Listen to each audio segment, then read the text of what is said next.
Welcome to this video. This video will be about out of the Americas, and it seems something that um, scientists and alternative historians alike are blind to. The ancestral markers haplogroups point to out of the Americas, some point to the Amazon forest, but scientists and alternative historians do not consider it. So maybe they are afraid for, for something. They shouldn't be afraid, because for us humans to exist, to thrive and to solve our challenges, I claim and will argue that the solution for us humans lies in the Amazon forest and has to do with Amazon amaranths. But we will start out bigger than this. This is the dominant haplogroups of the world. This is the Consensus Haplogroup Tree, Y-DNA. It starts with Adam here, the star. Uh, Mitochondrial Eve is, at least in this, is not made clear. It's supposed to be in Sub Saharan Africa. So anyhow, this is Y-DNA. It's the male uh, chromosome. So it's Y-DNA Adam, and it is here. I will try to go to.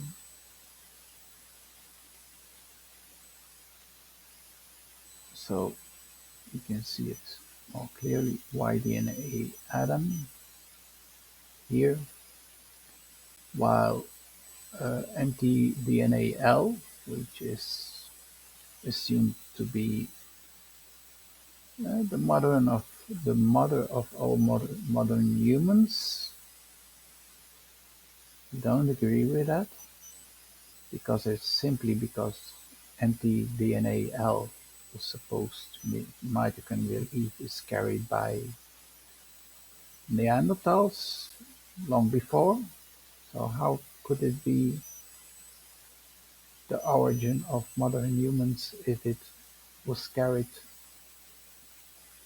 hundreds of thousands of years before by Neanderthals? And there are no Neanderthals in Sub-Saharan Africa, so this doesn't make sense. We should open our eyes for this. So anyhow, uh, so Adam is haplogroup A, and it's, for instance, in this region, it's desert, very low population density. At least part of it is desert. Probably this part. It's where the San people reside, which are Haplogroup A. So they are more or less considered the ancestors of all males of out of Africa. Adam here, San people here. And the San people are with 100,000 individuals. And only 50% of them is A. So we're talking about 50,000 San people. While there are still others, all of them are insignificant.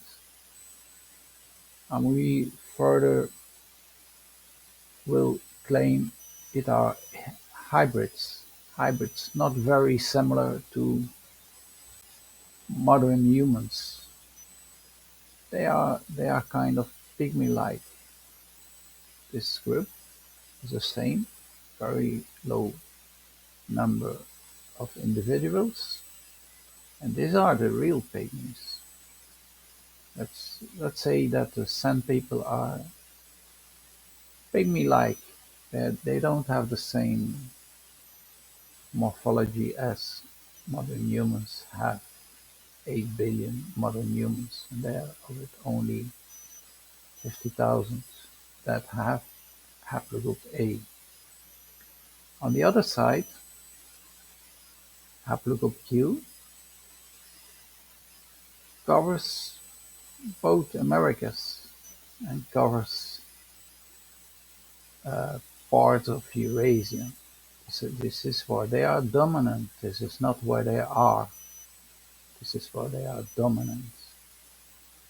So this is where they are dominant, but this, for the most part, this is desert. For the most part, this is like almost non-habitable forests, rainforests. So A and B are insignificant in numbers. The Americas are not significant. At the time, around 1500, they were still with a population that was as numerous or the same order of magnitude as Europe, and they had suffered a decline already. So now we are only looking at Haplogroup Q, which was dominant here, here, and probably here. And now we are looking at only at Haplogroup Q, which